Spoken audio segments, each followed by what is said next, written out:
Do you recall hack number 7? When we were thinking about the idea that maybe it's a good approach to check the plan before actually having the model executed. Welcome to hack number 10, because the use case we were talking about back then, so how to create a retrospective for a well-performing team that probably has little room for improvement because they're already excellent. And I want you to show a different form of prompting that is called Socratic prompting. I recently found it on Reddit, and I think it's really a smart way of doing that. So, what is this Socratic thinking, prompting? So basically, it comprises three parts. So in part number 1, you ask something theoretical. What makes this type of thing work well? In our case, a retrospective for a well-performing team. Then you ask about the framework. What principles apply here? So you're triggering the reasoning part of the model.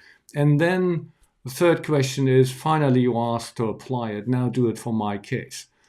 The cool thing about all of this is that we basically have a conversation with the model, which, as we know, delivers typically better outcomes, and that we also, on the fly, so to speak, create the context to actually have a good outcome. So let's give it a try. I prepared all of this.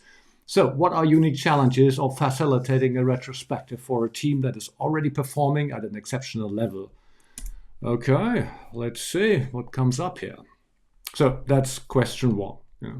Generally understanding what's going on. And as you can see, the plateau paradox. Gosh, I love the term. Retrospectives for high-performing teams, the core problem. Satisfaction masquerading stagnation. Complacency bias. Well, everything works fine. Social cohesion pressure. High-performing teams develop strong interpersonal bonds, raising issues, yada, yada, yada. May be an act of disloyalty or ingratitude.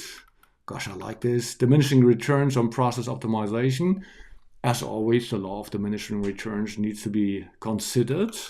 The good enough threshold, hey, we're working already at a level that everyone appreciates throughout the organization. Our management is happy, our stakeholders happy, we are happy. My God, why rock the boat, right? So what's actually happening beneath the surface? They've stopped looking outward, they've normalized workarounds, they avoid hard conversations. So that work, shift the attitude, introduce external perspectives, run experiments, not improvements, use prospective rather than retrospective framing, challenge the team's identity, explore the 10x question. Deeper facilitation challenge. And my goodness, now we're really getting into this. Awesome. So now we have, in the first step, created the theoretical background, what might be the issue here. Okay, so let's follow up with the second question. What facilitation principles, questioning techniques, and retrospective design patterns help to surface hidden growth opportunities in such a high-performing team rather than defaulting to feel-good appreciation exercises or forcing problems that don't exist? Okay, so based on the theoretical work it did before, that is part of the context. Now we're really getting into this. How may a facilitation architecture for high-performing teams actually look like if you're thinking of it? Principle 1, discomfort is signal, not failure. So we learn from failure. Principle 2, the facilitator's job shifts from extraction to provocation. That's an interesting part. Expanding the system boundary before exploring it. Honoring competence without worshipping it. And principle 5, separate observations from interpretation. Category 1, assumption exposing questions. It already comes up with some suggestions what to ask and facilitation techniques in detail. Perspective shifting questions, temporal displacement questions. What will we regret in 6 months if we do not address it now? So a variation of Jeff Bezos' regret minimization framework. Category 4, constraint removal questions. If we could change one thing about how the organization works around us, what would unlock the most value? Okay, seriously. So now it comes up with design patterns, external data confrontation, the skill inventory audit, silent divergence protocol, cross-pollination session. This sounds all awesome. Of course, you get the link to the session here so you can explore this in detail. And anti-patterns to avoid. Okay, certainly appreciate that. Don't cycle through retrospective formats for novelty's sake. Switching from sailboat to starfish to 4Ls every sprint isn't facilitation, it's decoration. My gosh, I did this in the past. Yeah, we never stop learning, right?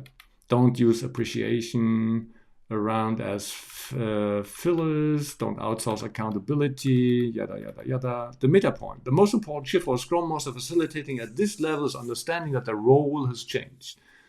With a struggling team, you're a doctor diagnosing and treating illness. With a high-performing team, you're a coach working with an elite athlete. The athlete already knows more about their own performance than most people ever will. Your value isn't in telling them what's wrong. It is in asking the questions they have stopped asking themselves and creating structures that make the invisible visible.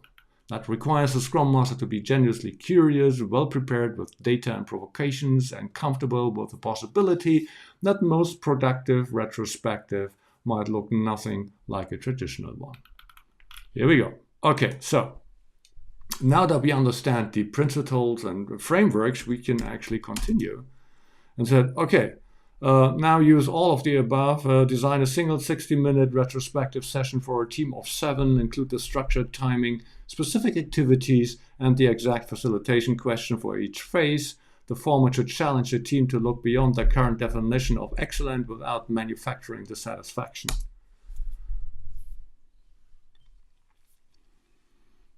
And here we go.